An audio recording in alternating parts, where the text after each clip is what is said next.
Hey, all right. I'm live here once again. This is Nasty Neal. Some of you may know me as Jackie Jones. Some ways I wish I could just combine those names now, but whatever. So for that theme song, by the way, if you're hearing that for the first time and seeing that for the first time, no AI involved. You're not going to find that on many streams. Almost everyone uses exclusive AI music, which I'm not necessarily against, not necessarily in favor for. But those are my vocals. And I wrote all the lyrics, which took me a long time to write those lyrics. I edited the video, no AI in the video. That's like 15 years old. In fact, I believe I know all the themes involved on my various podcasts are all real. That one was made by me. Then the In Your Head Wrestling theme by Duckman. And the current Without Your Head theme by the Tomb of Nick Cage. The original Without Your Head theme by Ron Hex. And then we had a one written specifically for us and performed by Strange and Nocturnal. And the newest one by the Tomb of Nick Cage, who are also doing original music for the upcoming Arbor Day. It's very exciting. But so we are here. I'm here. I'm probably way too bright. I don't mean mentally, but I've got the work light on so I can see what I'm doing when I'm opening this box. So it's probably very too bright in here. It's probably some heavy shadows, but who cares? So we're going to open this, the Pro Wrestling Crate. If I turn this the other way, I would dox my home address. It's on the back. By the way, upcoming Nasty Neal, Jackie Jones' 50th birthday, February 19th. That's like 2.5 weeks from now. And I know some people are like, oh, it's lame to celebrate your birthday. So be it. I say let's all celebrate it, and you can send me gifts. So if you send me gifts there, Jonathan Jackson, if you send me gifts, Carlos Danger, if you send me gifts, Connor 2424Y7, and you too, Aaron Smith 6216, if that's your real name. If you guys send me gifts, I will send Carlos Danger more Nasty Neal selfies, and I will open all these gifts live on video. Now that's exciting. And for long-time listeners, you know, people have sent me questionable gifts before that I've opened live on the show. I'm trying to look for any around here. I think there's a shirt over there, but I can't quite reach it. There must be something bizarre here. Maybe I haven't thrown them all away. But let's see here. There's a pair of I don't know, a bunch of goofy ass stuff. Someone sent me like a a cage, for your penis. It's very just bizarre stuff. You have to go back into the archives and find this up. Nate G, Nasty Near World Order. Thank you, Nate G. You're a good man. By the way, congratulations to Brian Matthew Clutter. He won our annual Royal Rumble contest. We've been doing it since 2006. So I guess the 20th one. Wow, that's wild. 20th one. Brian Matthew Clutter, he won. He had, I believe, Roman Reigns. He won. And so he is going to win a whole bunch of stuff. An autographed Danhausen figure, a bunch of wrestling pins, a bunch of cool stuff, courtesy of longtime listener Jobs. John Reddy won the women's. The women's Rumble, he's going to win a t-shirt, which is still cool. But the men's Rumble gets a whole, and when we're not picking favorites, it's just what happened. Someone donated a ton of prizes for the men's Royal Rumble. And one guy donated a t-shirt for women's. But hey, maybe next year the women's will be a bunch of prizes. Who knows? Bless everyone here. We got Reverend Rage in the house. The Reverend is here, the good Reverend. He was in the chat last night when I was on the return of the Tommy Jordan show on Insomniac. You know, this is true. This might sound a little, but I miss being on with Tommy, and I know Jonathan Jackson here is not a fan when I talk about the Dabbleverse. So, by the way, let's go back. 2005, I started podcasting with In Your Head. Then we started Without Your Head in 2006. And I tried to combine the two, but I found very quickly that, like, a lot of the wrestling fans, like, we don't want to hear about horror. And some of the horror people, I don't want to hear about wrestling. I was like, fair enough. So I separated them eventually and made two separate channels. Now I'm starting to find that again with when I talk about Dabbleverse stuff here on the show. Some of the, the In Your Head fans, Without Your Head, more so the In Your Head fans, I think, they're like, we don't want to hear about this Dabbleverse bullshit. So I'm in a weird predicament at the moment. I know people suggest I just do like my own Dabbleverse show, but there's so many out there, and with a lot of these strike happy people, I don't really want my channel to get stricken. I believe John Stunner and John earlier tonight got a strike. He was in the middle of babbling about nothing like always, and boom, he was kicked right off. Very Saudi appropriate. You know what? So I was watching this is the first year in my lifetime that I did not buy the Royal Rumble. I know someone out there, some wrestling nerds, will be like, well, nasty, Neal, you didn't buy the first one either because it was on USA Network. Very true. The one won by Hacksaw Jim Duggan was not a pay-per-view. So this was the first one that I, besides the first one that was on live television, that I did not buy. Because I don't watch WWE TV, and so I would keep up with the pay-per-views when it cost me $5 to have the network.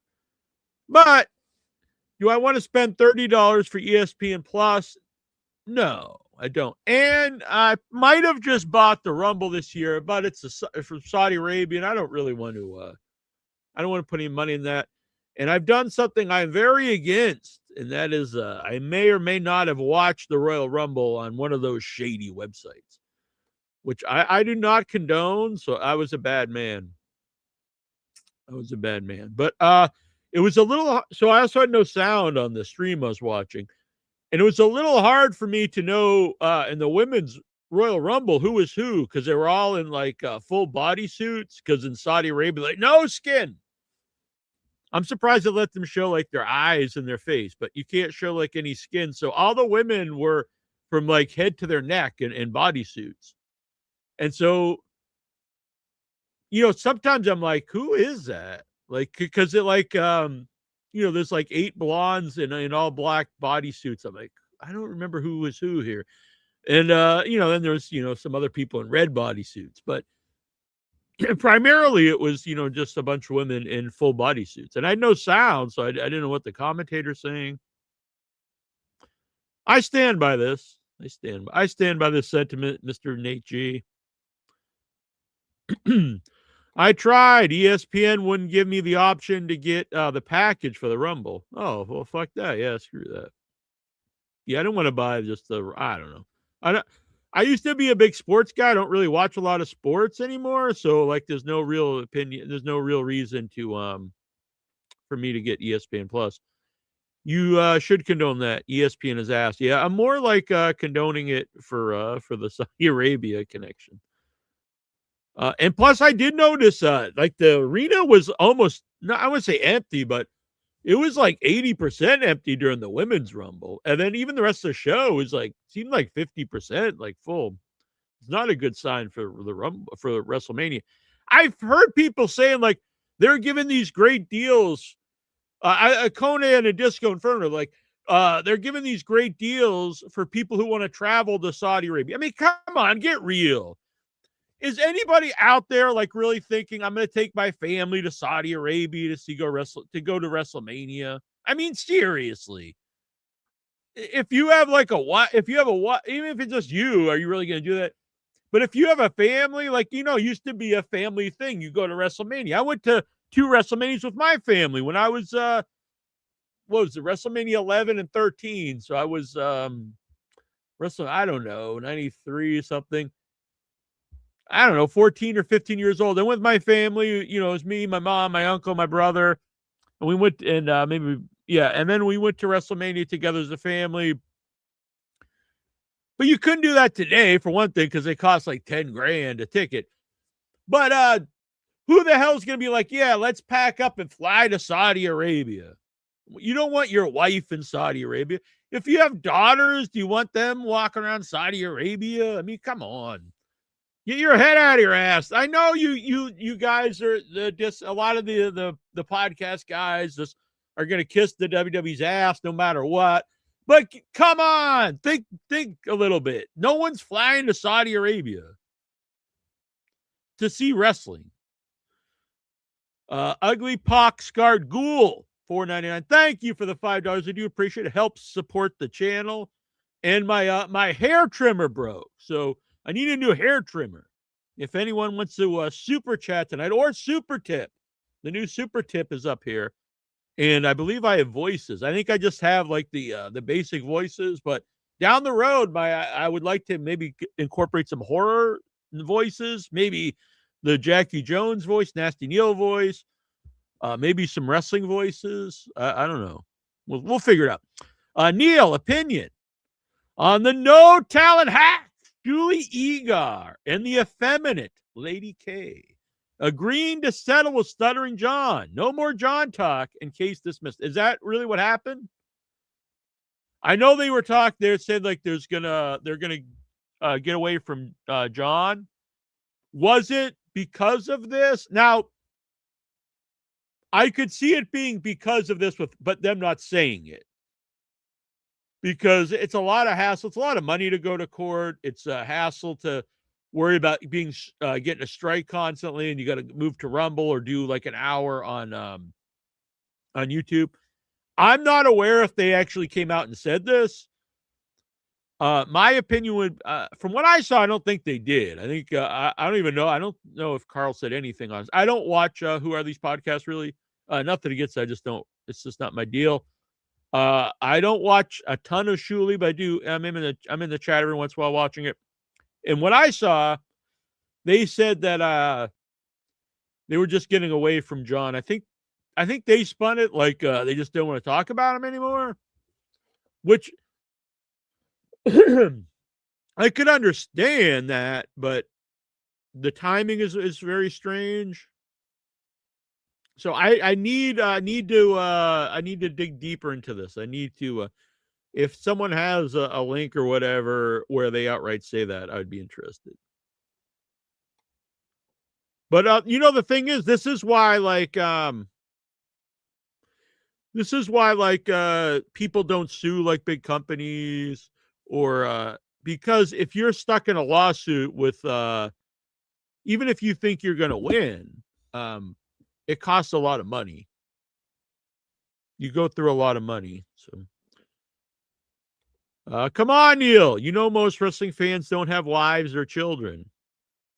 I guess you're right. All right, forget what I said. Everyone, all you incels, go fly over to Saudi Arabia. Yeah, I haven't seen that either, Nate G. Case gets moved to Rochester and they settle. Doesn't make a lot of sense. Yeah, I haven't really followed a lot of it, I'll be honest. I just think I think lawsuits in internet like squabbles is like it's completely ridiculous. Let's be honest. And the thing is, John got a strike today.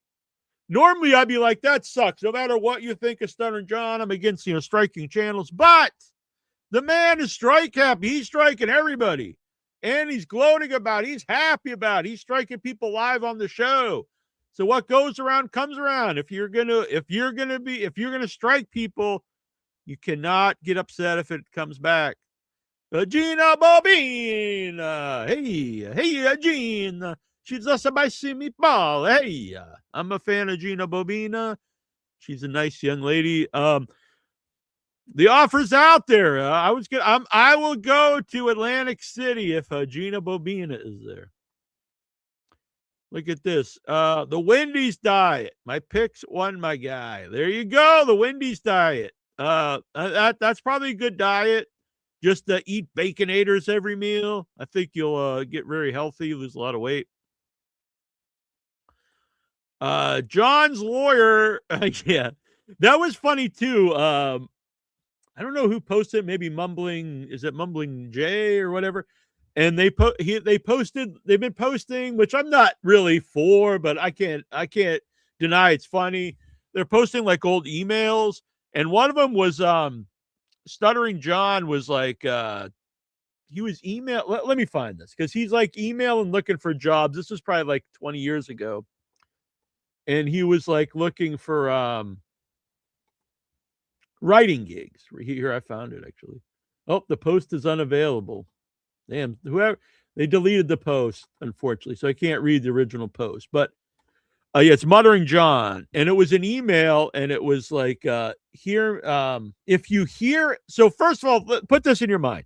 Stuttering John is looking for writing gigs on like nighttime and daytime talk shows. So like, Leno. This is probably after Leno, so like Conan and whoever, all the late night talk shows and all the daytime talk shows. I think Bill Maher was mentioned for the nighttime.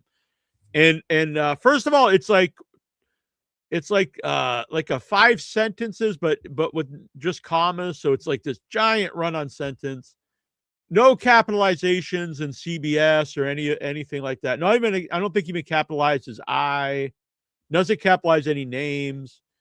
And he writes, if you hear anything, and he spells it HERE.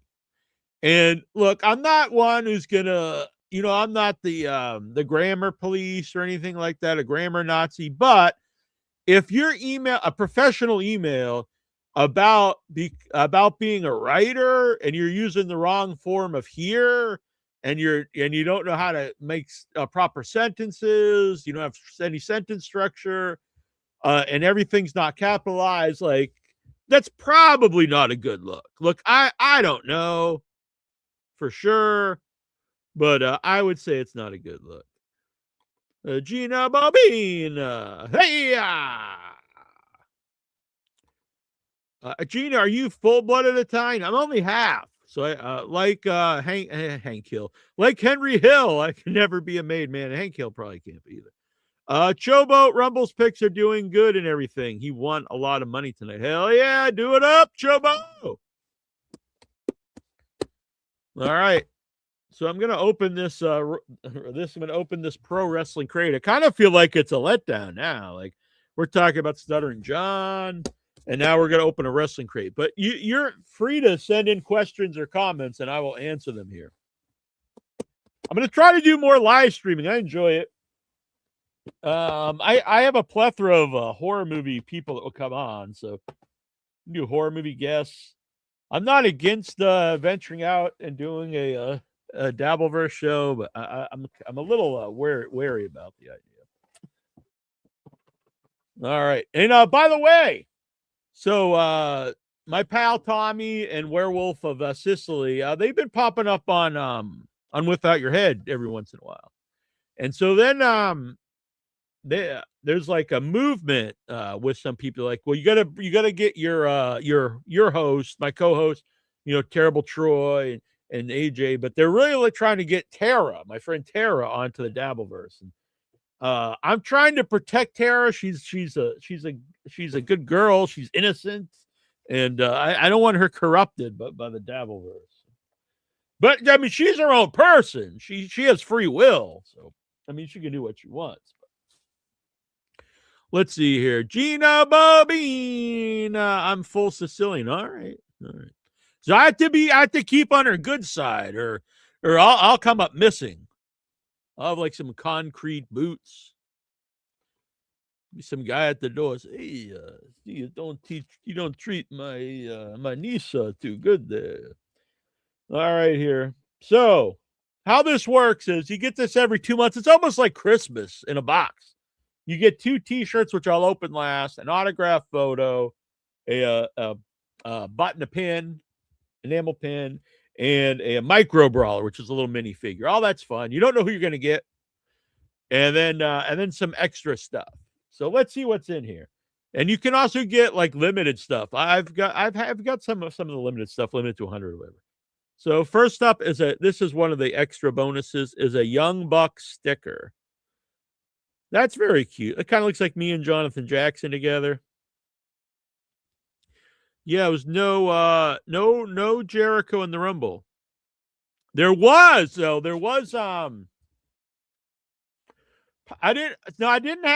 had no audio on my stream I was watching, so I don't know how they explain this, but it was Powerhouse Hobbs comes out, and up on the Titantron it says Powerhouse Hobbs, and then it like fades away and it goes into Royce Keys, his new name. Is there an explanation for why this happens? Like, I don't get. Plus, that's a huge downgrade. Powerhouse Hobbs is a cool wrestling name. If you hear Powerhouse Hobbs, you think, yeah, that guy's probably a wrestler. You hear Royce Keys, and you just think, I mean, what was he, like a limo driver? I mean, he's like a doorman. Nothing against any of those things, but it doesn't strike fear. You don't think, oh shit, here comes Royce Keys. It's not a great name. Puppy Salute, happy weekend, Puppy Salute. So I'm opening the Pro Wrestling Crate. I might come back on later, and if anyone's around, and maybe we'll do some interview or something. I don't know. We'll figure it out. And I may be on Tommy's show later on. All right. The next thing, so we got the Young Bucks. The other thing, now they've been doing this a lot lately, and I like Hangman Page, but you can't put his catchphrase cowboy shit on everything. Because, okay, folks, cowboy shit, yeah, it gets a laugh from the crowd. But am I going to walk around town with a hat that says cowboy shit? No, I am not. And no normal human being is going to wear this anywhere. If you're not an AEW fan, even if you are, you're like, yeah, I get it, buddy. You're going to think, what the fuck is wrong with this guy?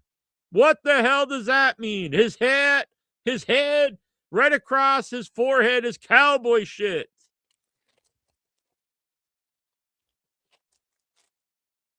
Super chat me $20 or super tip me $20, and this is yours.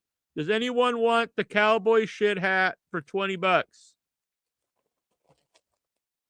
USA only.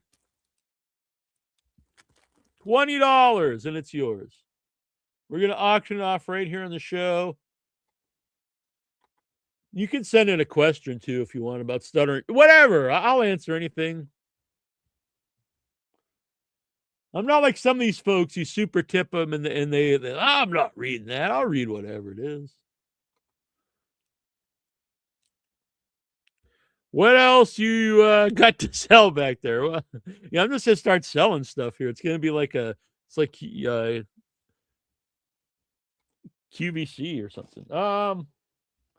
Let's see. I can't sell my awards. These are awards I've won. Did you know that, Gina Bobina? I'm an award-winning filmmaker. There's a lot more awards, but they're split up between me and my fellow filmmakers. It's kind of like the Stanley Cup. So, like, some of these are at my place, some of them are in California at Michael and Sophia's house. This pin's cute.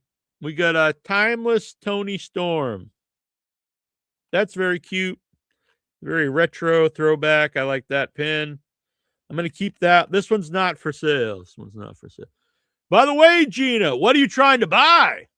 Hey, maybe Nasty Neal himself is for sale. That might be illegal here on YouTube. We got the Micro Brawler. Boom. El Matador, Tito Santana. I don't know what he's holding. Kind of looks a little questionable there. Oh, I think it's his hat. It's his hat, but it's very strange looking. But I do like that. I like El Matador. I like Tito Santana. Arriba! All right. Now the autograph. The autograph. I'm going to show you guys first. Hopefully it's not some schlub. Oh, no, that's pretty cool. Mark Marrow. All right. Mark Marrow autograph 8x10. Former guest on the podcast. I think there might be two in here, actually. There's two autographs. Who the fuck is that? Who the hell is that? That's why they gave you two, because it's like, well, they're going to open this and they'd be like, what the fuck? And then like, well, we'll give Mark Marrow too, because at least people know who that is. I honestly have no idea who that is. And I host a wrestling podcast for over 20 years, and I have no idea who that is. I think it says Trevor Lee. Who the fuck's Trevor Lee? Now, Dustin, is this like? Do you have things like this pinned on your wall, Dustin? I know Gina Bobina, she's got, some stuff like that. But Dustin, you too, you that's the kind of stuff you got on the wall. Trevor Lee. Good Lord. All right. $10 and you can get the Trevor Lee autograph. I don't know. Maybe he's a big superstar. Let's see. So we got that. I wear these kind of hats all the time, so I was kind of happy there's one here. And then it's going to say cowboy shit on it. I'm not walking around town. Look, I'll walk around town with like someone getting killed or something on my shirt, but not cowboy shit. There was a time we were me and a friend of mine, we were at dinner in Worcester, and she told me, she's like, make sure before you went, because we were sharing hotel and stuff for a few days, and she's like, bring some clothes without murder on them. And I was like, what the hell is it? Well, she's like, well, if we go to a restaurant or something, you can't just wear murder all the time. So that's actually when I started wearing flannel shirts, because like, you can't wear murder all the time. Oh, he was Cameron Grimes in NXT. He had the $1 million belt, though. I kind of remember him as Vic Grimes. Cameron Grimes, wasn't he like all like dirty looking or something? Now he just kind of cleaned up. He just looks like some like emo dude or something. I don't know. Fuck this guy. I only have Stuttering John 8x10. Hell yeah. Just do it. By the way, there is the new Stuttering. Well, no. There's the new shitty poopy pants shirt.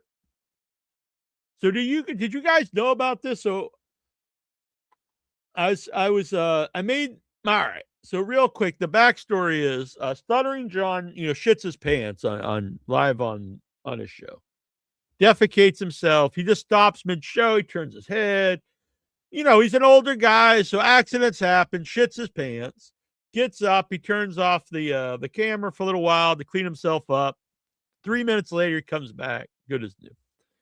And then, so the chat room to have a little playful trolling, nothing mean-spirited.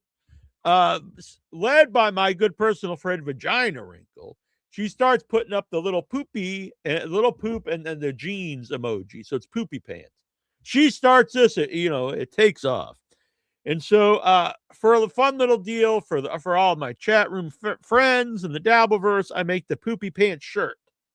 And I kid you not, I get an email from Stuttering John demanding I take it down. He's like, "You take down my likeness. I'm not making this up."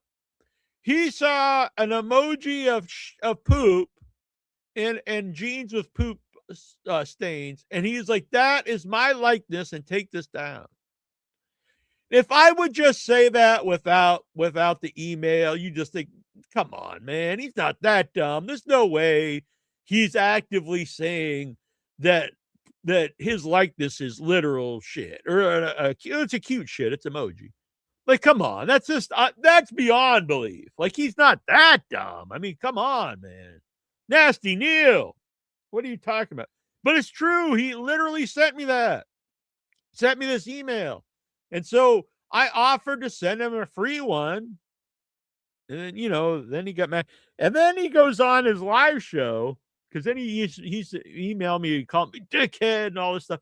He's never like, hey, man, hey, buddy, hey, guy, hey, dude, hey, Neal. It's always dickhead or cocksucker or shithead or whatever. And, I'm just saying, maybe if you were a little nice, maybe somebody like, all right, we'll take down, the poop. But regardless of all that, he goes on his live show and he's like, this nasty Neal won't stop emailing me. I didn't email him. I replied to his email. And then he replied. Is that a big deal? No, but he makes it seem like I'm sitting around emailing the guy all the time. That's not what happened. I didn't email him at all. I got an email from him out of the blue saying that the poop is his likeness and not to sell, poop related items. I guess he has a copyright on poop. I don't know. Maybe it's a combination of the poop and the pants, but I don't think you can copyright that. Can you imagine seeing shit and pants and your first thought is, that's me. They're making money off me. And could you imagine taking that to court?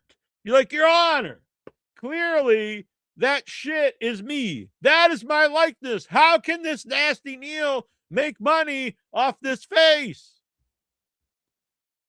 Why did you betray the Duke? The Duke.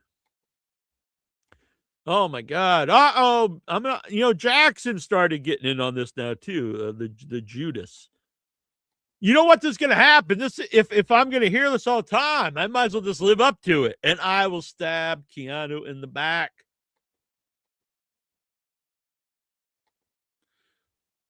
Good, Gino Bobina. Hey, he's spot on. Poop is Stuttering John's likeness. You got a point. Show us what the email. I mean, I could show you the email. I'll show it to you. I posted it publicly. I will grab it right now.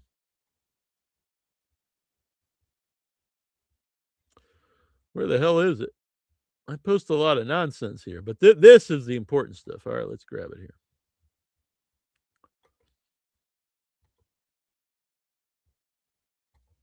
So Tyler's questioning me. He's like, I don't believe it. We still have the T-shirts to go here. All right. So let's see here. So boom, over here on the left is the Poopy Pants shirt. So he shit his pants live on his own podcast, which is, whatever. The chat room started having fun. They started posting the poop emoji with the pants as in Poopy Pants. So I put this on Amazon, free shipping with Prime, by the way, only $19.99. And you can get one of these shirts. And in your choice of colors, no fat text. I think you can get up to like 6X, I think. And it's not any extra. And men and women. So Gina Bobina, you can get one. It's also available on Amazon UK. So Husey out there can get one. My friend Neal, all the UK listeners can get one. I know Jonathan Jackson already got one. So then over here is the email I get. Stop the sale of my image on the t-shirt. Shame on you to violate my rights. You're a filmmaker, for Chris' sakes. He is taking the name of Chris in vain. And so I replied, the poopy pants shirt, do you want a free one? And then he replied, he just called me a dickhead in the replies. And so I don't have all the replies up here. I'm not going to show the whole, but it's just him calling me dickhead pretty much after this. But that's it. There is the email right there. This is the shirt. This is the email from John Melendez. I'm not showing his email address. I'm not doxing him, but I will say the sleuths out there, they noticed this picture of the dog, and they like found out that he's like in control of another a whole other YouTube page that is like the one that's like striking channel. So that was not my intent to show any of that, but there's a lot of sleuths out there. Like Haley, that's why I'm afraid to wear glasses on the show anymore. Like if I wear these, like she'll look at the reflection of in your sunglasses and she'll know everything. She's like, "Oh, I know where they are. I know what hotel they're staying at." They see like people, they can see the reflection of the people I've like tied up in the background. But there you go. Poopy pants Melendez. Can you believe that, Dustin? Yeah, you can't own shit. Who would want to? Now, Dustin, I know you're a t-shirt maker. Can you imagine someone saying that shit is their likeness?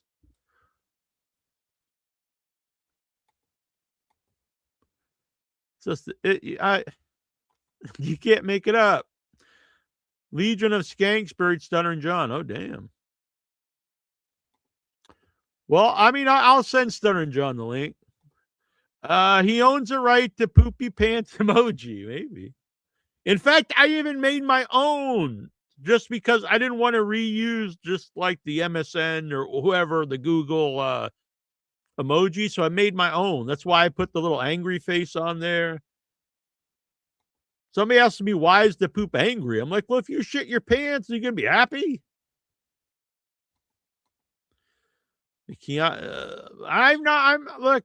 and Keanu are good. I chat regularly with Keanu. I'm no longer in the cowboy shit business. All right. I'm sorry, Metal Gear. You need that cowboy shit beanie with that's true. I guess I could wear them both together.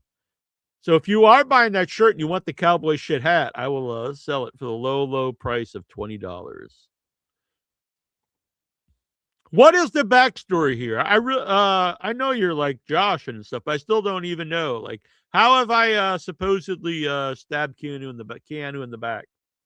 I mean, I'm on shows that really don't like Keanu, like BYB, and I think even when I was on the Shuli Network, all those shows, I always say I like Keanu, and so I am, if nothing, I am honest, and so unless someone does something to me, I'm not going to attack them. I know that's part of the fun, though. I think Gina. Me and Gina are gonna wear matching shirts at an AC. We're gonna wear matching poopy pants shirts. Let's see here. Stunner and John needs. That's true. He has about 5 shirts. You Pearl Harbored the Duke. Damn. A traitor and a thief. Shame on you. Damn. All right. Let's get back to these. You're not helping, saying you're only. No, I don't only go on those shows, but I'm just saying I'll go on. Look. So there was a time, like when I was the first time I was on MLC, I defended Rob Saul, and when I was on TSN, I defended Rob Saul, and that's not hard. That's not easy to do when you're on those shows. They want you to just belittle and trash the man. I was like, I think he's a good guy. All right, so here are the T-shirts. All right. So the first one up is Who? Hiroshi Tanahashi. God, some retired guy from New Japan, I guess. You know what? Don't tell Troy that I got this shirt. I might give that to him. He's a big Tanahashi guy. Maybe we'll give him that shirt. He'd probably love it. It's his retire. It's kind of cool though. It is cool if you're a fan of the guy. It's got his retirement on it. Oh, he's here. He's here. Troy's here, so he knows I'm going to give him that shirt. All right. The other one, I like this color. I'm not a man against. I'm not someone who's against wearing like bright pink. We've got Owen Hart, the King of the Hearts. I like that shirt. We'll wear that. We'll wear that for Valentine's Day.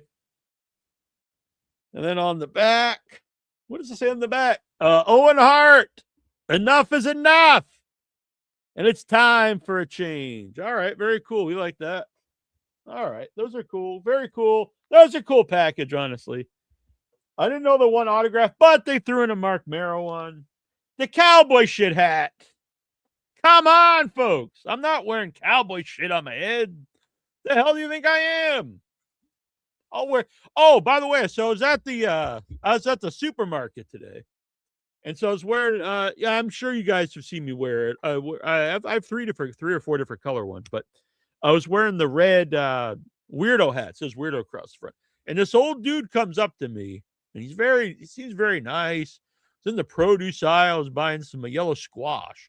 And he came up to me and he was just like, hey, just want to say, you're all right. Even if you are wearing that dumbass hat. I was like, what the fuck? And so I hit him in the balls. No, so I was a little taken back. And then he just smiled. He said, no offense. I'm just kidding. I was like, oh no, it's fine. But I thought it was funny that he just said wearing that dumbass hat. I'm a fan. I'm a fan of the weirdo hat. But now I'm self-conscious. I'm like, well, what is this old man in the produce aisle? He's not a fan of the weirdo hat. Show us your Tony Storm. I don't have a Tony Storm shirt, but I do have this did come with a Tony Storm pin, which is very cute. I like this. Timeless Tony Storm. Boom.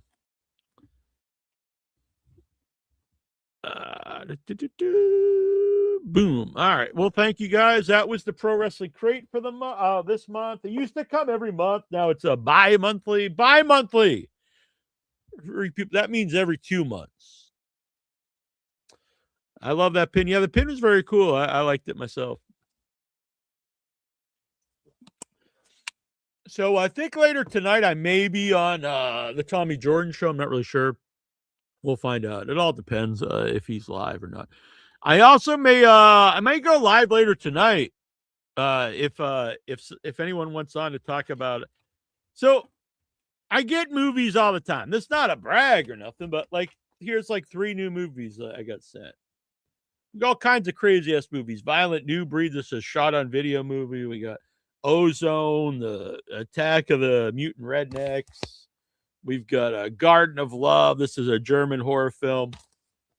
And then, people send me screeners all the time. And again, that's not like, hey, ain't I cool? The point is, all these people could come on and talk about their movie. So I might just start popping on up here like every couple nights, maybe every night, who knows? And we'll bring in some indie horror folks. We can talk about whatever. We talk about their movie. We can talk to the Dabbleverse. We can talk about whatever you guys would like. And it gives me an excuse to go live. So anybody out there, if you got a indie horror movie you'd like to promote a little bit, email me withoutyourhead@gmail.com or contact me on any of the social media pages at Without Your Head. Next time you see that old dude, tell him about the Dabbleverse, man. Jackson, are you coming along? Now, Jackson, I have a bone to pick with you, Jonathan Jackson. By the way, he's listening on YouTube, on Facebook. I stream this everywhere. I don't know if that's actually smart to stream it on like every platform in existence, but that's what I do. If you come over to the YouTube page, it's easier to keep track of the easy to keep track of the comments. So some of the platforms, I don't think I even see the comments. Anyway, the point is, Jonathan Jackson, or as I like to call him, Jonathan Jackson!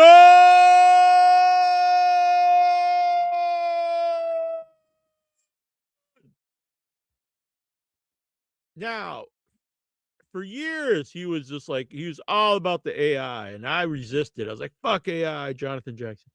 And then I finally, I gave in, and I am ashamed of it, but I have embraced AI. Now, I'll never use it. Maybe I'll rephrase that. At this point in time, I had the mindset that I will not use it in a movie. I would not use it on poster art for a film. I would not use it anything like I'm selling. But like for these thumbnails, it's very useful. For goofy little music that you're just going to play for fun, it's useful. Like I said, all the themes I actually use on the show are done by real musicians. So I mentioned this on Facebook, and a lot of people are mad, like anti blah blah blah, and they're like, you should hire a real artist. And I was like, okay, I get that concept if you're for a movie poster or the cover art of a DVD or whatever. But the idea that I or anybody is that we're going to hire an artist to make an actual like original piece of artwork for every thumbnail every time someone goes live. I mean, it's just ridiculous. No one's going to do that. Maybe like Jim Cornette can do that. Someone who gets millions of views and makes a lot, but nobody, no like average person is going to do that. It's just not going to happen. So I've embraced AI. So if I've embraced AI, Jonathan Jackson, it has to be a give and take relationship. It can't just be all I give, and you take. So in return, Jonathan Jackson, I'm not saying you've got to embrace the Dabbleverse, but you have to accept when I talk about the Dabbleverse on the show. Is that a deal? Yeah, Facebook, it's still happening. Us old folks are all over the Facebook. I'm still on MySpace. I'm on the Friendster. I met Tyler the Perfect Storm on Grindr. Takes. How do you say that? Teeks. In your head, number one, all of podcasting. Thank you, Teeks. I appreciate that. You're a good man. 22 years of in your head. That's kind of insane. You shaming Incher. I never shame Incher. But yeah, we made some. There's some new ones, so that's like a segment on the show. AI videos. What do you think of this, Nate G, and anyone out there? Some of these AI videos that are on In Your Head, I think I'm going to start uploading them. They're primarily made by fans of In Your Head. I think I'm going to start uploading them as shorts on the In Your Head YouTube page. Let's see here. Tomorrow, this won't be live, but me, Terrible Troy, Cousin AJ, Tara Hutchinson, Mischief the Clown, and Vagina Wrinkle. We're gonna have a meeting about putting together the upcoming Vampire Valentine's Day show, which will be February the 12th, Thursday the February 12th. So originally we are going to do, this will be on Without Your Head. Originally we were going to do a zombie show for Valentine's Day.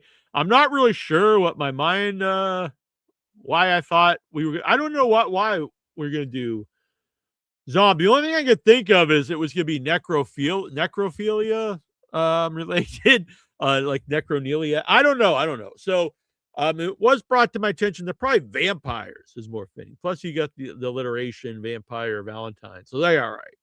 And vampires are more romantic for the most part.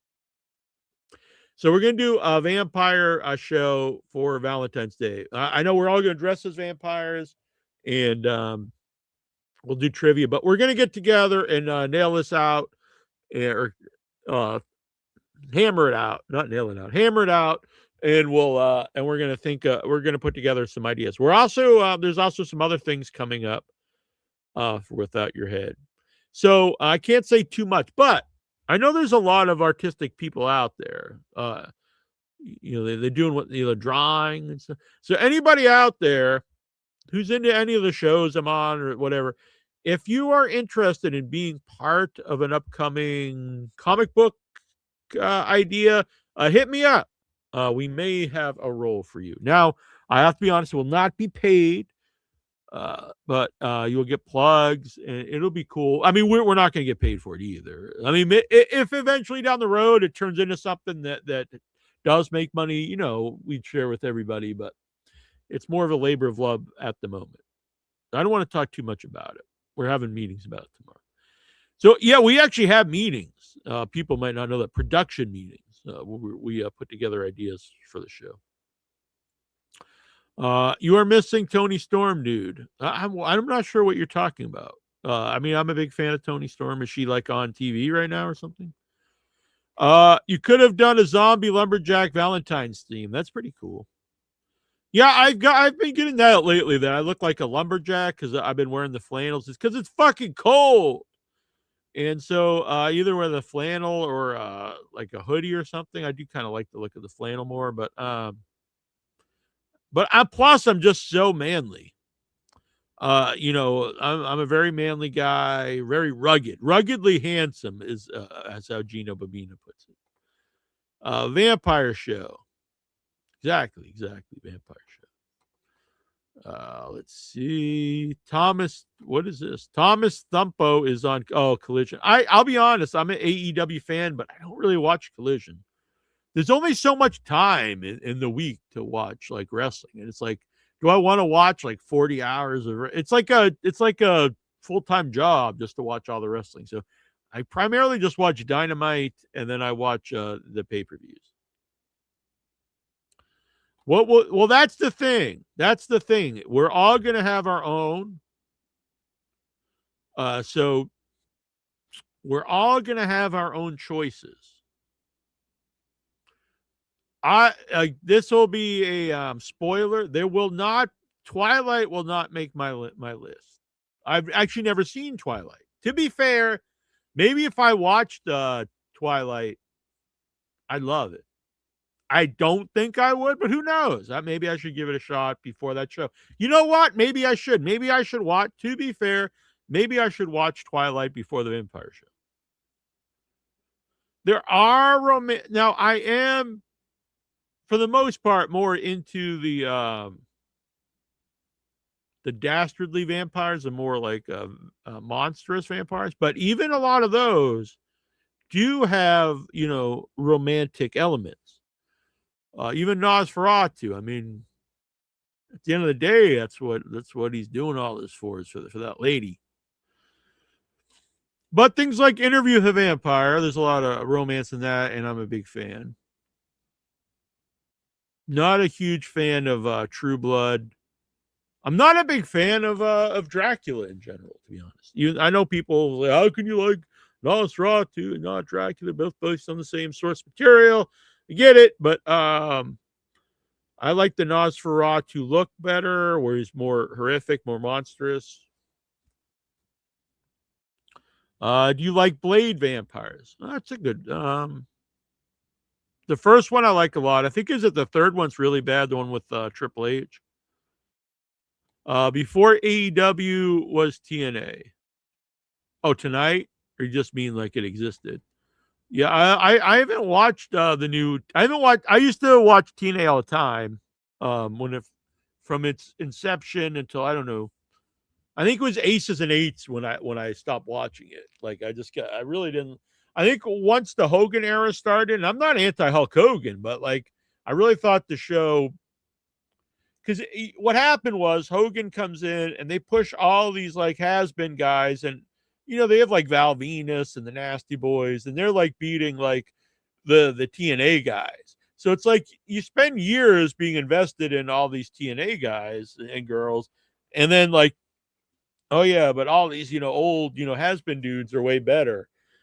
and it was really off-putting. And so I was like, looking back, I really think that kind of ruined the show. It didn't have the buzz again after that. It had some initial buzz just because they're bringing in Hogan and stuff, but I think it lost a lot of its identity. And then once the Aces and Eights started, like I just thought the show was awful, so I stopped watching TNA quite a while ago. And then I gave it a chance a couple times, and I tuned in, and it was just kind of depressing. And I've not heard much good about the recent show, which is too bad. They did have a good buzz with the Team Canada guy, and then they fired him. That was the first time in years they really had like a positive buzz going on. Dracula 2000, that's interesting. We saw the new Dracula, the new one that's coming out later this month, later in February. And we'll be Tara and I will be interviewing the director and the two leads of the new Dracula. Man, I hated Aces and Eights. Yeah, that's what made me stop watching TNA. But hey, each their own. I was a big fan of Joey Styles and Fallen Angel Christopher Daniels and Samoa Joe, and they were really like just having tremendous matches. And then they just brought in a bunch of old guys I didn't care about anymore. I was not a fan. And I haven't been a WWE fan in quite a while, so eventually it stopped. I probably stopped watching that like 8 years ago. And for the podcast, I would keep up to date, just like watch the pay-per-views when you could get them for $5 a month or $3 a month. And I was really not. I mean, I'd watched wrestling my whole life since the early '80s, and then it's really kind of fall out of love with it. And then when AEW started, it really reinvigorated my fandom of wrestling. I like the Abyss. Yeah, Abyss is cool. He's a producer now in WWE. I did not like, when he became like a, what was he, a lawyer or something? Yeah, that was bad because I'm actually a big Punk fan, but Ryback. I say this on my wrestling podcast a lot. Some people think like I'm lying or I'm joking, but Ryback was super over in that period. Like, I thought they had like the next, giant superstar, and then he just lost, and then they kind of just made a jerk of him. Now, online, he does kind of seem like he might be a little annoying to be around, so maybe that's what happened, but still. Then there was just a period of like guys that I really liked, like Rusev and Elias, and like they would like get like the fans would really be behind him. There was a time when like Rusev was like arguably like the most over guy on the show, like Team Rusev, but they would just always just like make him into an idiot. And after a while, you're just like, I don't really want to watch this anymore. And he pushed, just Baron Corbin forever. I met the Butcher at one of his concert. He chatted up about our appreciation of the Fallen Angel. Oh, cool. Oh, the Butcher from Blade and Butcher. Because when you first said Butcher, I was thinking Abdullah the Butcher. But that's cool. Or Necro Butcher. Yeah, Blade and Butcher actually. I think they're a good team, but for whatever reason, just never took off. And Butcher like has a super cool look. I thought. Yeah, Joseph Parks. I met Abdul the Butcher a few times. Not a great guy. Every Time I Die was a good band. I'm not sure what that band is. Is that wrestling related, or is it just something completely? Yeah, Fandango. Yeah, he just retired. I really think Fandango probably. Maybe if you lost the gimmick, but the gimmick, yeah, they had like the dancing thing. It's always just frustrating when something's like gets really over, like just natural with the crowd, and they just don't run with it. Because I always thought like back in the day when something would just get over, like Stone Cold, like he wasn't really meant to be this top guy, and he just starts getting over, and they would run with it. Or even the Horsemen. I mean, those were like top guys, but they weren't meant to be the Horsemen. It was just something Arn Anderson said on a promo, and people started bringing signs, so they ran with it. And that's part of the fun of wrestling. Like, if the crowd starts getting behind something, and then you just, the show goes with it. Like back in the 90s, like they were really trying to push Mark Marrow and Mark Henry, and like they didn't really get over. But then Stone Cold gets over, and DX and Mick Foley, and they push these guys. I kind of feel like if the people that ran it like today were or not so much today, but like the last Vince McMahon era, they wouldn't have ever got behind some of those guys, no matter what the crowd did. They just would have kept pushing the guys that they saw. America's Most Wanted, James Storm and Chris Harris made the reunion. Tonight? Oh, that's really cool, honestly. If you weren't around for the original TNA, America's Most Wanted was like super over. Later on, then Wildcat Chris Harris kind of becomes a joke from his WWF run, and a really embarrassing happening on my podcast. And to be honest, I know Dust. Any longtime fans here remember that. But yeah, they were super over. That's cool. Oh, that's Butcher's band. Oh, that's cool. Yeah, I'm not really familiar with them. I will look them up. How about Brody King's band? I know he has a band.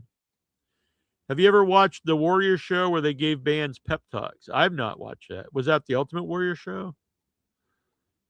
Heavy rock and roll. All right. I'm more into like Barry Manilow. We don't like heavy metal. We don't like rock and roll. All we listen to is Barry Manilow. Hey, all American boys. Rougeau Brothers theme. They're pretty big metal bands back in the 2000s and 2010s. All right. Yeah, I looked them up. I really didn't know that, actually.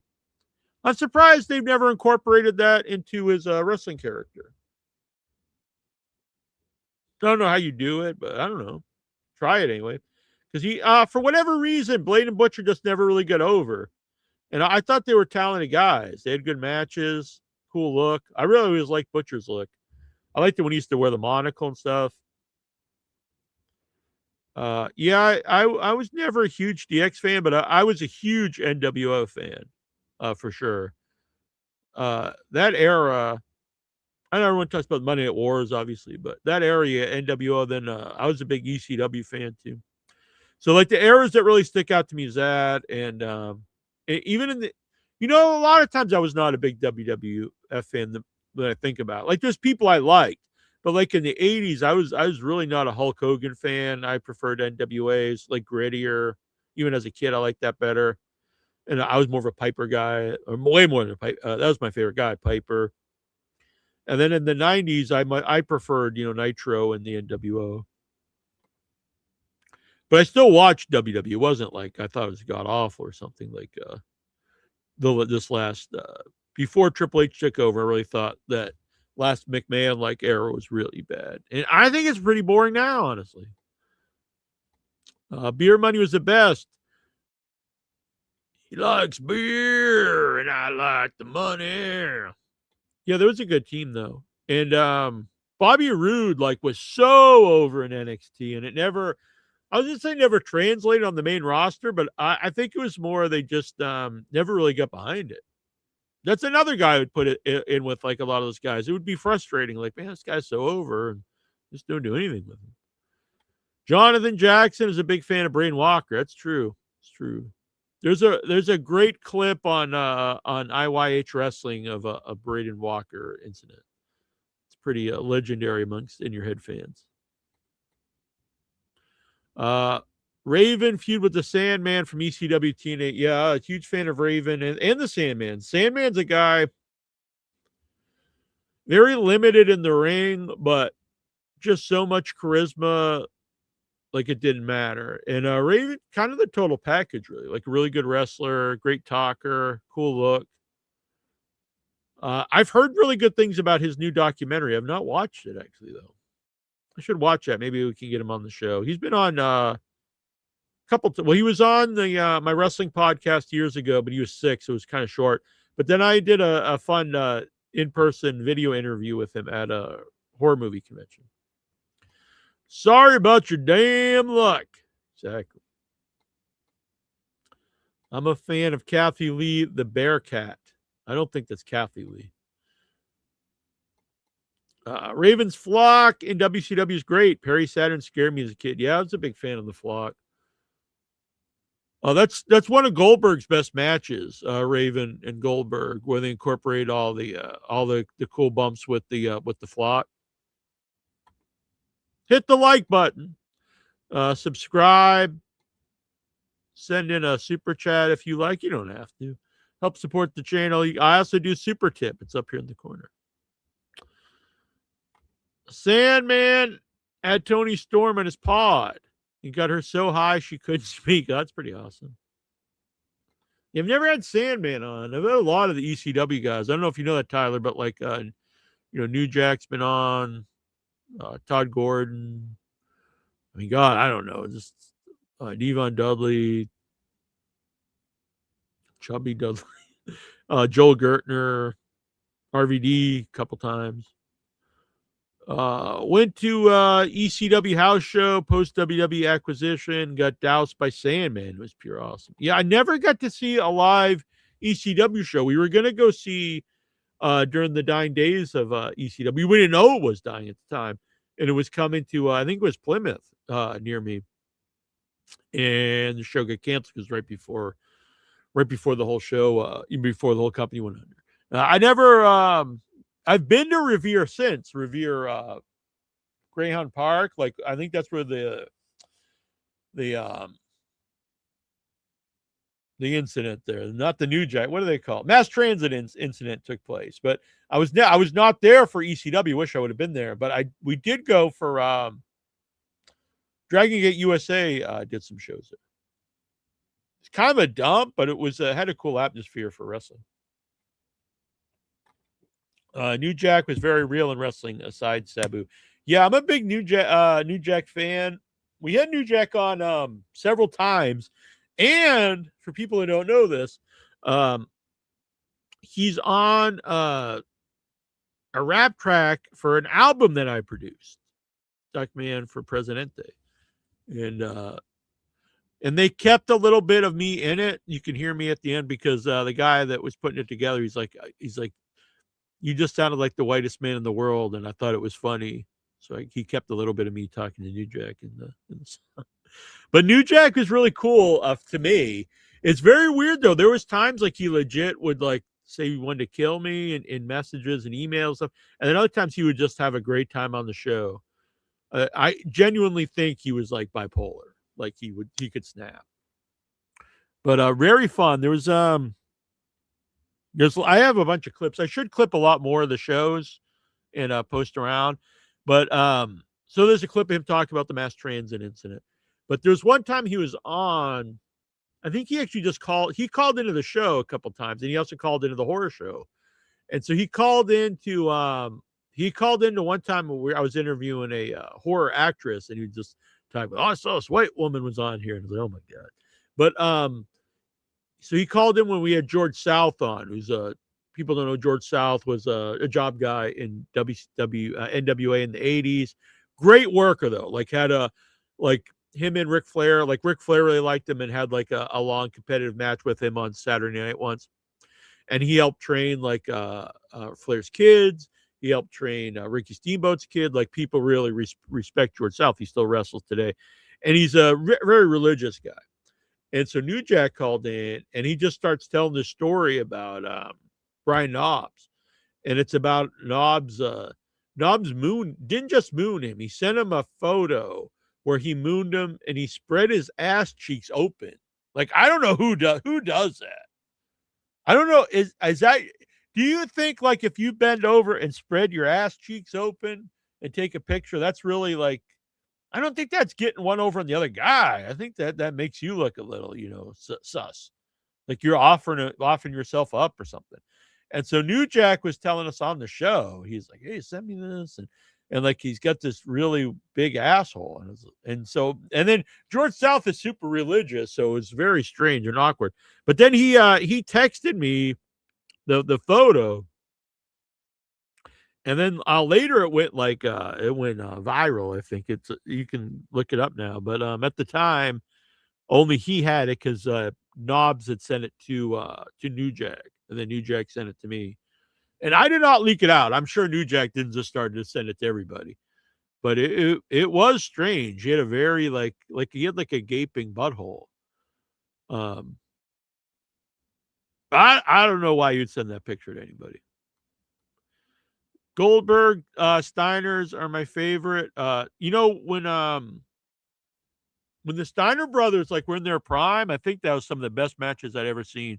I think if you could have taken Scott Steiner in his prime and combined it with when he got the big Papa Pump character later in life, perfection. But his body, starts to really wear down at that point. So unfortunately, he gets the charisma and the promos when his body's not, starting to turn on him. But when he was, he invented the. I know people were doing Hurricanranas, but no one did like he did the Frankensteiner, and no big guy was doing it either. And so he did it with all that pop, and then he was, inventing all like the tilt-a-whirls and suplexes, and him and Rick doing like the real stiff clotheslines and throws. Yeah, I'm a big fan of that era of the Steiner brothers. And I think Goldberg doesn't get enough credit because he's limited in the ring, but all his moves look powerful and impactful. They don't look fake. Whereas some bigger guys or whatever, Ultimate Warrior, his stuff did not look good. Where Goldberg's stuff looked good. And the spear, arguably the most copied move of modern wrestling. I mean, everyone copied it after Goldberg really put it on the map. Test not rocketed on a kid. Yeah, I'm not a fan of that. I know Saturn used to do that too. Oh, yeah, Balls Mahoney was on the podcast. That's a really good interview with Balls Mahoney. Rest in peace, Balls Mahoney. The mass transit incident was the worst wrestling beatdown ever. It's very bloody. There's probably been worse though, where people got hurt more. What makes it really bad is it was underage kid, but they didn't know he was at the time. Tracy Smothers. We never had Tracy on, but I'm a big fan of Tracy Smothers too. A true nasty boy. We're the nasty boys. We got a bad reputation. Kid Cash specialty is the Hurricanrana. Did we ever have Kid Cash on the show? I kind of feel like we did, but maybe we didn't.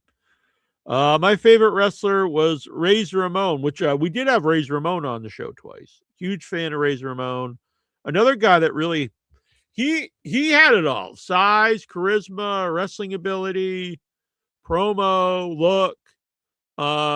Honestly, his own demons, I think, even though he's a huge star, if he didn't have those personal issues, I think easily, world champion material. Just had everything going for him. And I found him to be a very nice guy. So I've told this story before, and I always just find it sad. So the first time we had him scheduled, I called him up. This is an audio only show before we did video. And he was just, he was in no condition to perform. He's actually very upset. He was upset with himself about it. And then Sid Vicious, who also gets a bad rap, always super nice to us. He just volunteered to call in and take Scott's place on the show. I thought it was tremendous. When we didn't ask him, he just did it. And then Scott Hall asked me the next day. He was like, I'm going to make sure I do this right. I'm going to come on the show next time. But he asked me to call him every hour to make sure he stayed clean. And I found that very sad that this guy had so much going for him, and he literally couldn't control himself. I had to call him every hour so he stayed clean. And he didn't ask for money. We didn't pay any guests, and he just did the show for free, and he made it right. And I appreciate that, and I think that's to me, again, I know I'm not like a guy who brags about being an alpha male or anything, but I think a man or a person should, if you give your word, you should stick by it. So I thought that was a top-notch thing to do. The Razor's Edge is the best move. I'm a fan. Best move of all time. I'm a big fan of choke slams. It's hard to top the DDT, I think. DDT is pretty great. Power bomb. Razor's Edge is cool. I don't think it would make my top one though, but I like it. Honestly, Stone Cold Stunner is pretty good because the Stunner you can also do to everybody, where Razor's Edge you really can't. New Jack stabbed an old guy for a whole match. Well, he didn't stab I think you're combining two things here. He did stab a guy, literally stabbed a guy, but he was like a younger guy. The old guy was Gypsy Joe, who he just beat the shit out of. So it's really weird because New Jack had he's smiling, looks nice, and he's charismatic. So I think people overlook a lot of this stuff. But at the same time, a lot of stuff he did was bad. Zandig was hung by meat hooks. Yeah. I think maybe Kazarni may have done that too. It's like a freak show kind of deal. Shane Gillis made Joe Rogan play the New Jack stabbing on Joe Rogan Experience.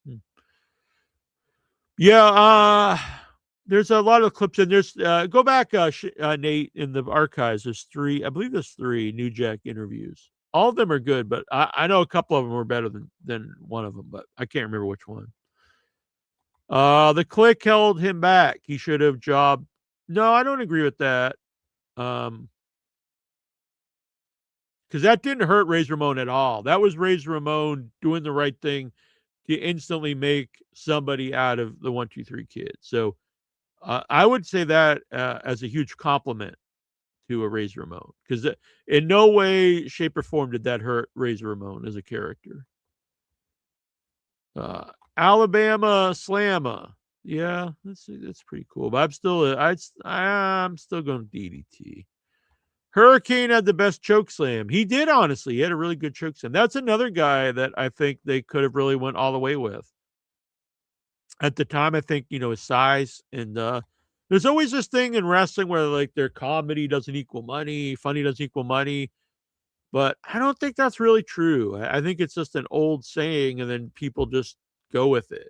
It's like a fulfilling prophecy. But I think if you would go with somebody like that, I think it would work, especially nowadays. It's not like people really believe it's real. Plus, like, a lot of the top guys were funny. I mean, The Rock, Roddy Piper, Jim Cornette. Not that Jim Cornette's on that level, but any thoughts on Cody Rhodes versus Guile in Street Fighter new movie? Jean-Claude Van Damme. So I'm not a big Street Fighter guy. I think it kind of came out when I started to age out of going to the arcade. But I've seen the pictures, and it does look really goofy. And I know they want to keep the hair, but it looks really goofy. But that's still photos. I'd have to see the movie. Bro, the Sisters of Sin are in Collision. I'm a big fan of that group. The Triangle of... you mean the Triangle of Madness? Huge fan. Actually, that's probably I like Tony Storm a lot too, but yeah, the Triangle of Madness is one of my favorite women group in AEW. With the horror show, you have to be the biggest Waylon Mercy fan. Yeah, Waylon Mercy is great. Another guy, kind of like what I was saying about Scott Steiner in a way, if Dan Spivey hadn't been so broken down physically when he got the Waylon Mercy gimmick, I think that really could have taken off. But by that point, he was pretty much washed up in the ring from injuries. But so imagine, like, in prime, or even just a Dan Spivey that could still go, and he would have been around like that era when Stone Cold started. Like that, I think he really would have took off in the Attitude Era, because it was gimmicky, but it was still like edgy, and I think you could have just tweaked it a little bit to keep it, sort of realistic. Great vignettes, and that's something I always say on the show is they should do that more.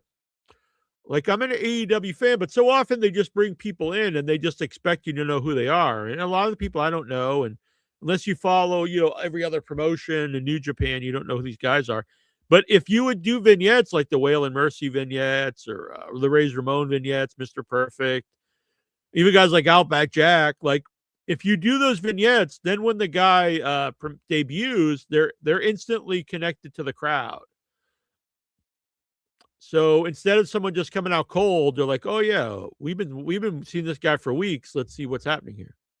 And they could easily do that in AEW, or it's still in WWE too. But in AEW,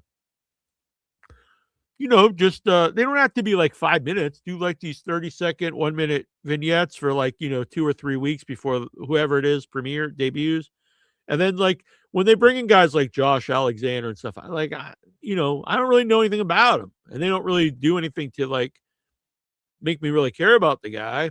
I can see he's a good wrestler, but if you had these vignettes explaining who he is, but when he came on, I'd be like, oh, okay, this might be interesting.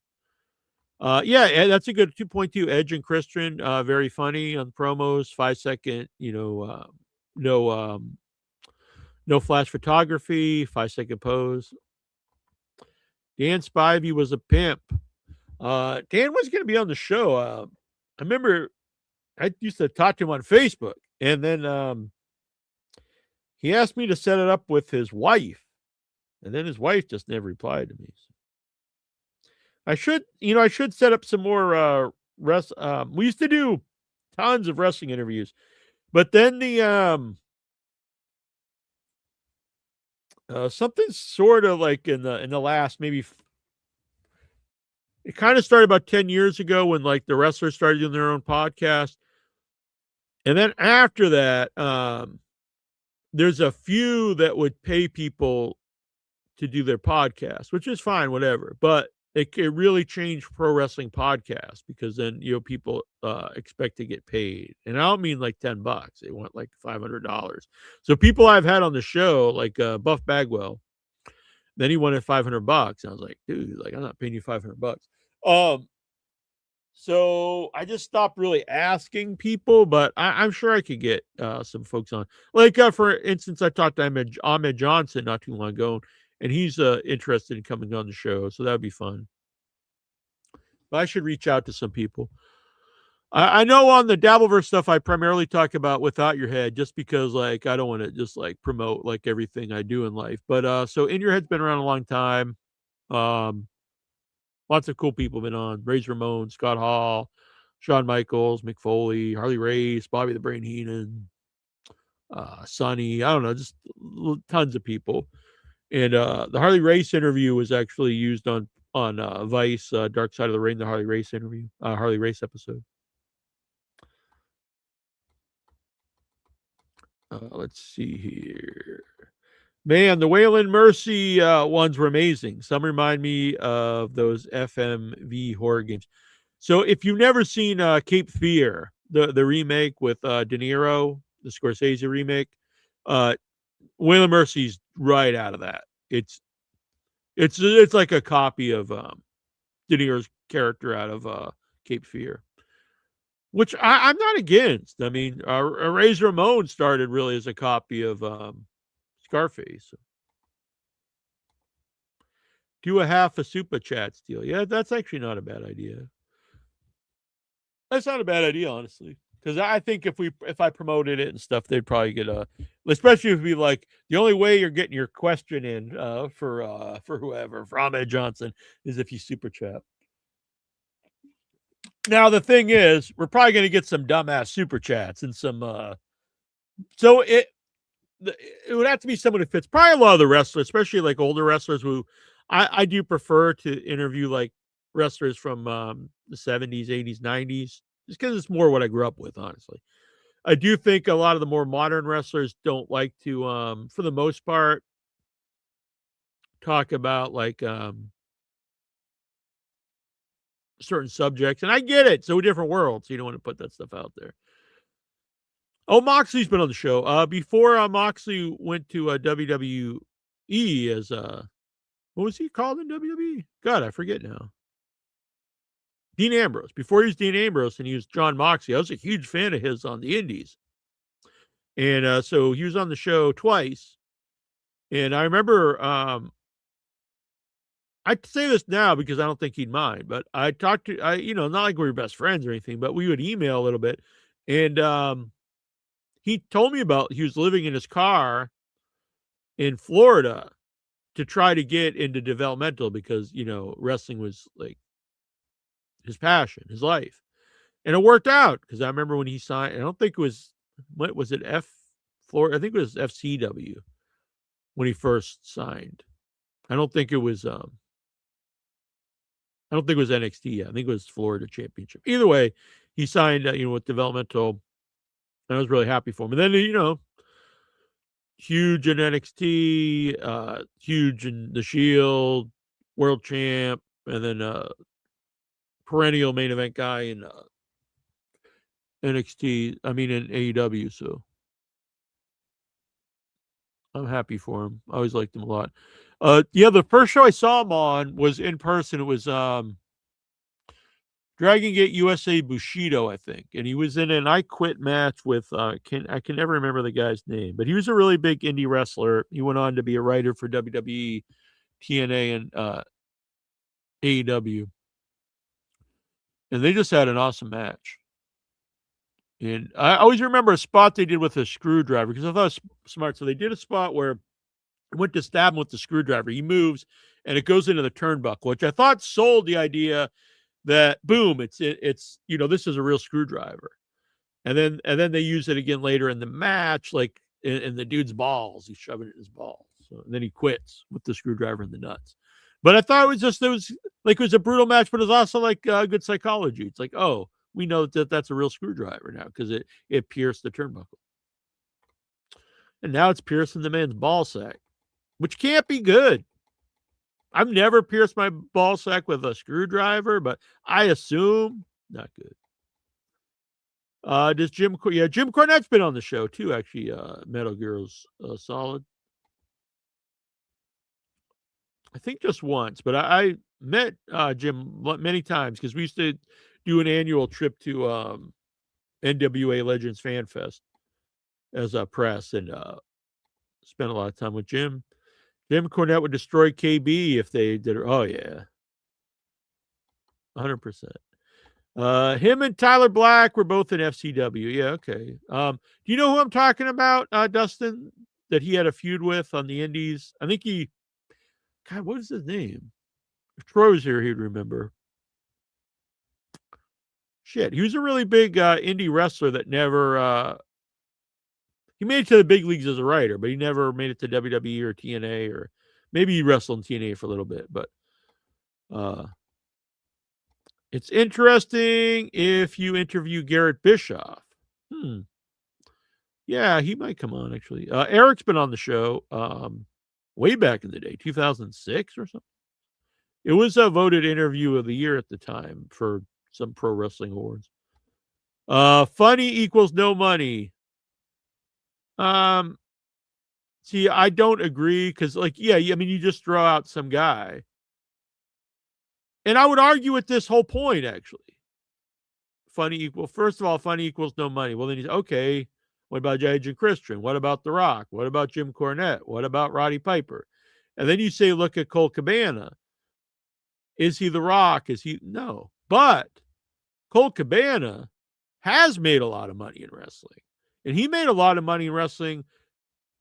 And now he's in NXT or AEW, but he made a lot of money in wrestling being an indie guy. He really put Pro Wrestling Tees on the map. And then, which eventually helped all the independent wrestlers and legends make money with merchandise out if they're not on TV. That started with Colt Cabana, and then the Young Bucks, I would say, also took that to another level. So I would disagree with everything in that comment, actually. We want wife beater on the show. I'm not against it. We had I used to have a lot of hardcore guys on the show.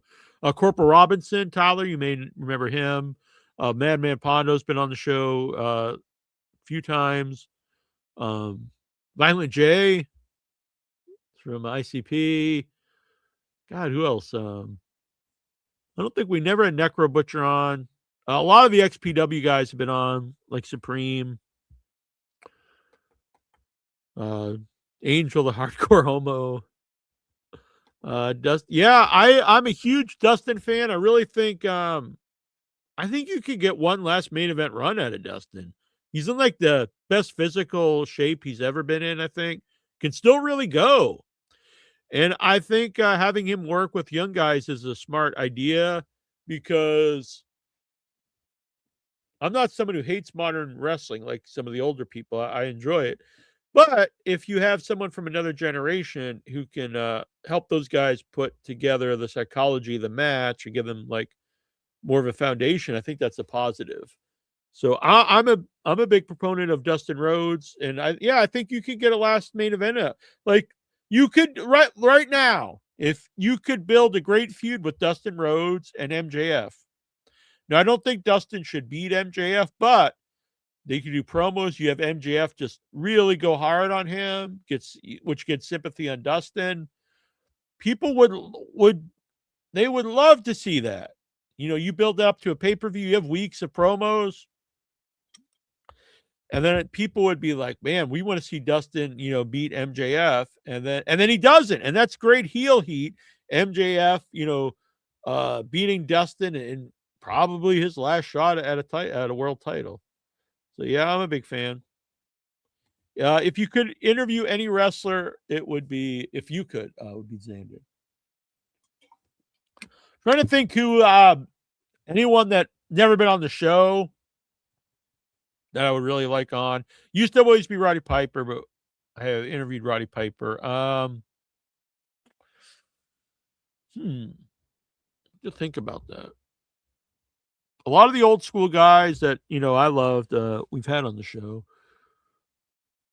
Huh. I'm obviously going to go with living. I mean, there's maybe lots of people that passed away. Maybe MJF. Maybe MJF or a modern guy, probably MJF. Santino Marella and R-Truth made WWE money for sure. Oh yeah, that's another one too. And I honestly think both guys they could have done more with. I remember there was an elimination chamber where the fans legit wanted Santino to win it. And I think you could have pulled the trigger and done it. Could he have had like a 10-year run as chamber or whatever? No, but and R-Truth 100%. I think it proved it this last time when the crowd demanded he come back. He came back, had the crowd so behind him, and they just did shit all with it. Thumbtack Jack. I'm not sure who that is, but let's do it. The Rock, Austin, Kurt Angle, Santino, R-Truth, Edge and Christian. Yeah, 100. Yep. Yeah, Hurricane was brought up earlier. I really think some of those guys, because obviously Kurt Angle, Austin, Rock, all had main event runs. I really think especially this last time, I think you could have done with R-Truth. I think there was a time you could have done it with Santino too. And I think the Hurricane, at least try. What do you have to lose? I mean, if it doesn't work, who cares? Just you stop it. But maybe you have a big deal. Ian Rotten was on. Ian and Axel Rotten's been on the show. Big fan of Axel. Ian, not so much. Haha, I forget all about the goopy stuff. Yeah, that's a good point, honestly. The one where the tiny cowboy hat. Yeah, I mean he did a lot of goofy stuff. A guy that's really good at both. Kind of like Rusev. I think Rusev's really good where he can do comedy, but he can also come off like serious. Not everyone can do both. Stone Cold and Booker T wrestling at the grocery. Yeah, it was great. And I didn't know till years later that Booker T's dick just pops right out. I almost just pulled it up here, but we can't show it on YouTube. But go look it up, folks. His dick just completely comes out. It's got like flour on it. It's just flopping all around. Once you know, you can't unsee it. It made my co-host 1 Inch Biceps become a BBC fan. Like a year of his life, he just spent like fascinated with the BBC. And I'm not making that up. You can ask Dustin here or Jonathan Jackson. R-Truth had a good run at TNA. Yeah, that's really where he and again proved that he could be a serious guy. I kind of hated it when they end up putting him in that group with Conan and Road Dogg, because the early days of TNA, like he was one of the standout guys. Ron the Truth Killings. Yeah, I mean, like the follow up was not good. They never like one time thing, whatever, but they never really got behind him as like a top guy. And I honestly think they could have worked. Hulk Hogan, nah, not really. I would disagree with that. I mean, looking back, it comes off that way, but at the time, it really didn't. In real life, Kurt Angle and Jeff Jarrett are had a bad beef. Yeah, because he stole his wife. Usually, if you steal someone's wife, you probably aren't going to be buddies. I'm a Jarrett fan too. I really like this last run of his in AEW. I don't know why they didn't do more with it. Kind of like what I was saying with Dustin Rhodes. I think there was a story to tell there. One last run of Jeff Jarrett trying to get the title one last time. R-Truth had his first run in WWE's K-Quick. Yeah, it didn't, not too memorable. I might have it here actually.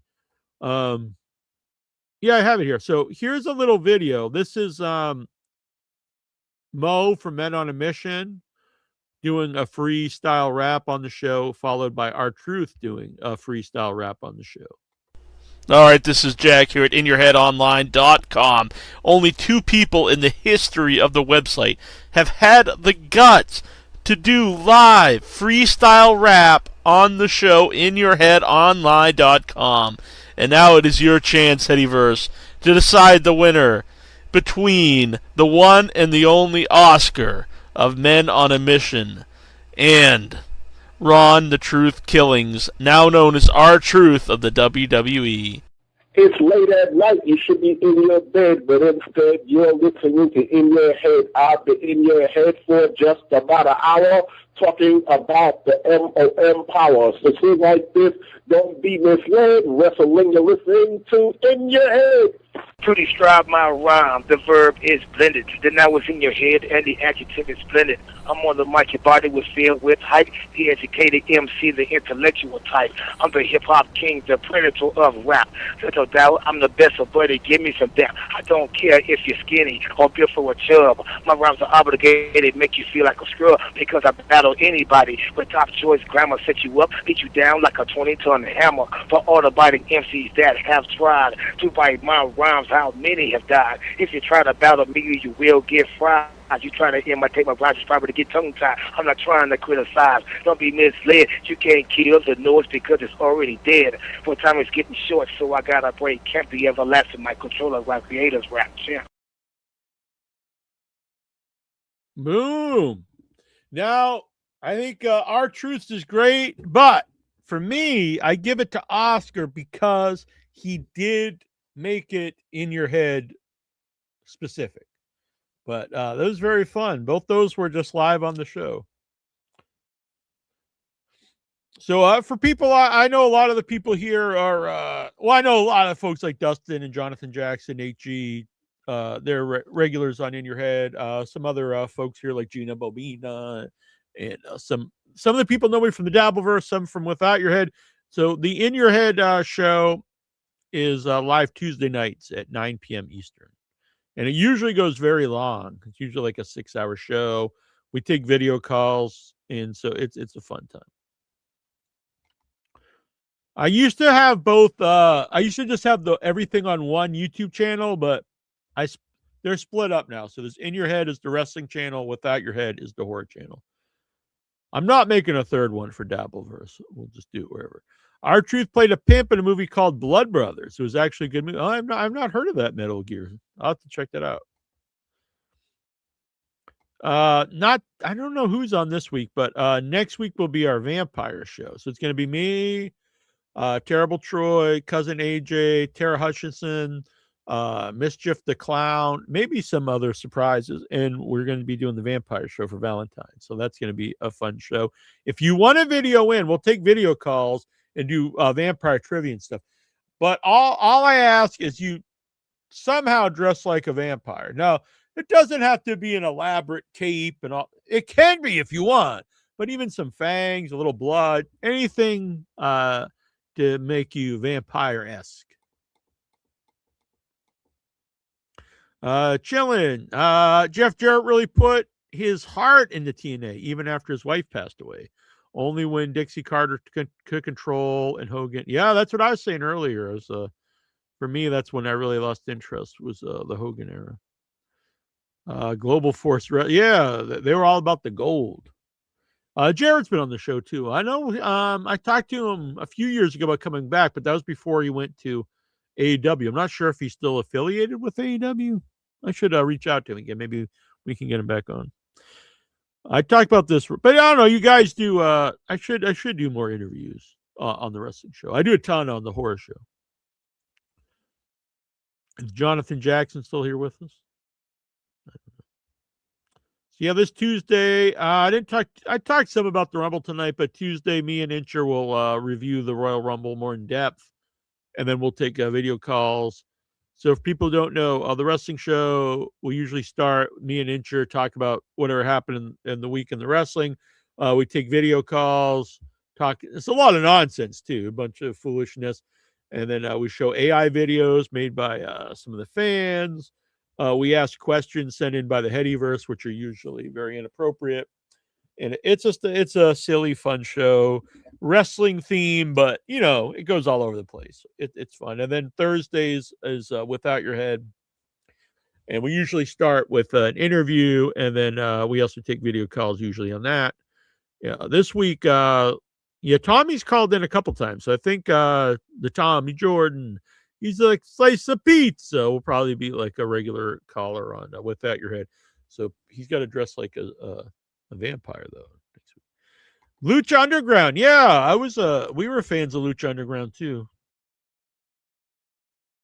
We were gonna have a lot more guests from Lucha Underground, but then they got weird about interviews. I can't remember all the details, but they didn't. We had interviews to begin with, and then I forget. But anyway, I liked it too, and it was like people always talk about the alternative, and that was an actual alternative. Like it was an alternate style of wrestling, which was really influential though, because I think a lot of people, rightfully so, give credit to the Hardy Boys for doing the cinematic stuff, but really, I think they got that all from Lucha Underground. I'm not personally a big fan of a lot of that. I didn't like the Hardy Boy stuff, the delete verse, whatever. I really didn't like I liked the Wyatts, but I didn't really like the cinematic stuff. But for a little while there, it was popular. I think it's kind of out of style now. Yeah, Lucha Underground was so good. Only time Ricochet was any good as Prince Puma. Dude is brutal on the mic. Yeah, I'm not a fan of I know a lot of people like the current Ricochet in AEW, and I'm an AEW fan, but I'm not a fan of it. Plus, they've got way too many titles. That title is completely worthless. I mean, he won this title and he never defends it. It's never on pay-per-views. If your title isn't ever on a pay-per-view, like what's the point of it? They have like 5 or 6 like singles men's titles. Yeah, I was really excited for Penta in WWE, but it started strong, but they're just not going to get behind him. I mean, he was thrown out in the Rumble in like a couple minutes. It's just too. I don't really think either company pushes Lucha guys very well at all. Honestly, probably a short period of time in WCW is the best promotion on American TV that pushed luchadors. I mean, obviously Rey Mysterio has been pushed well, but overall, like non-American speaking luchadors are not pushed well. Pagano from AAA Lucha was made for Lucha Underground. I'm not really familiar. Another guy like I heard so much about was Mr. Iguana, and I remember at the time people were like, oh, this WWE's gonna make so much money on this guy, but I don't think that's gonna happen. We'll see, but it kind of seems like they just have him as a joke.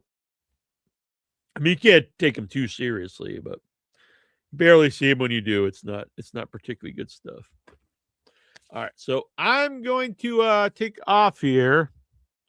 I was a big fan of WCW Vampiro. Yeah, me too. I'm a Vampiro fan. There's a really strange Vampiro interview on the show. There's a couple of them, but there's one. It's him, Joey Chaos, XPW guy, and they have like a work shoot fight on the show.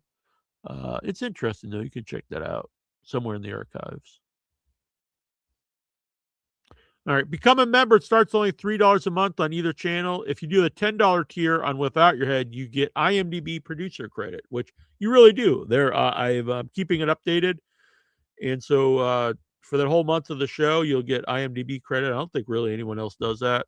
And if you become a $10 tier on In Your Head, you become a producer, and you get your name up on the regular show on Tuesday nights, like these fine folks here. El Santos World, Brian Matthew Clutter, and the Lurker. Doo-doo-doo-doo. Thank you guys. Can't wait for Tojo and Neal Insomnia. Insomniac. Yeah, me and some people in the Dabbleverse are very like anti-friends. They're like, oh, you don't make friends. We're not friends, but me and Tojo are friends. And it started Rocky, because he just out of the blue, he starts texting me at 3 a.m. I didn't know who the guy was. And so I just thought he's this creep. And then he started going to shows and leaning into that, because then people were saying, oh, this, Neal and Tommy, like they were in on this big they were in on it together to take down Southern John. We weren't. I'd never talked to the guy before. And so he leaned into that and started saying he was friends with me. And at first I was like, what the hell? I'm not friends. I don't know this guy. And so I just started leaning into it too, because I find it kind of funny. And then in no time, we just started talking, and similar sense of humor, even though I think we're much different personalities on the show. Like he's much more bombastic. I think more dry sense of humor. But at the same time, we don't really take much seriously. Anyway, it's I like the guy. He likes me.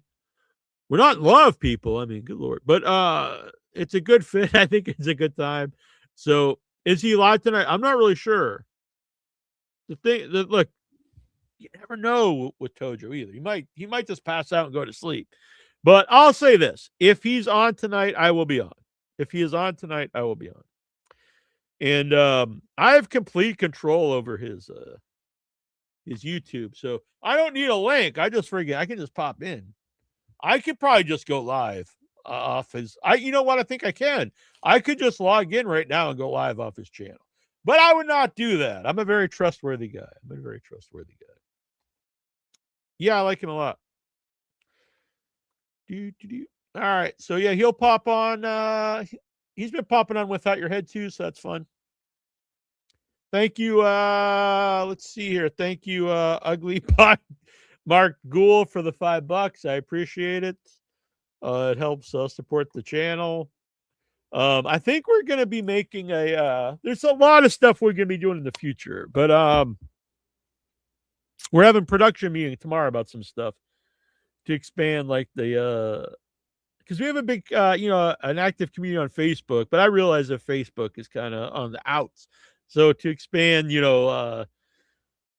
on some other platforms. So so I have younger people now on the show, like AJ and Tara, and so they're kind of pushing for a Discord to make the Without Your Head Discord. Probably be like an umbrella Discord for Without Your Head and In Your Head, and some other. Anyway, you don't need to know. Just keep following the show, like, subscribe, all that stuff, and we appreciate it. All right, I might be back if I'll either be back tonight with Tojo, or I might be back myself here later. I don't know. It's already 10, so I probably won't be on later. But I might go live tomorrow if any horror directors or actors want to pop on and talk about stuff. All right. Good night, everybody. Good day. Have a good weekend. Stay warm. I'm getting kind of so it's been like it was -6 last night. and lots of snow, so I haven't been able to really do much. Like go to the grocery store is about it. Yeah, so I'm getting kind of like what do you call that? A cabin fever. Like I haven't been going to. I usually every weekend go to Boston, so I'm not going to the movies. I'm not going out to eat. I'm just kind of sitting in my basement, streaming here. It was even last night I was going to do some puppet work, but it was too cold. My fingers got cold. It's like I can't sew with my fingers are frozen. Tonight it's not nearly that cold though, so we may do some of that. I'm glad to see Dustin here. There's a rumor that Dustin had passed away, so I'm glad to see Dustin is still alive. Message me back, Dustin. I want to do some T-shirt stuff. So I don't know how's the best way to contact you? Email. I'm watching big sweaty men beat each other up on UFC. Yeah, bet you are. One-handed. Catch my drift. The other hand doing the whoopa whoopa whoopa. I know what you're doing. This is me from the afterlife. All right. Well, that's good. All right. Adios. Thank you, everyone, for watching. Like, subscribe, share, comment. Leave some comments after the show.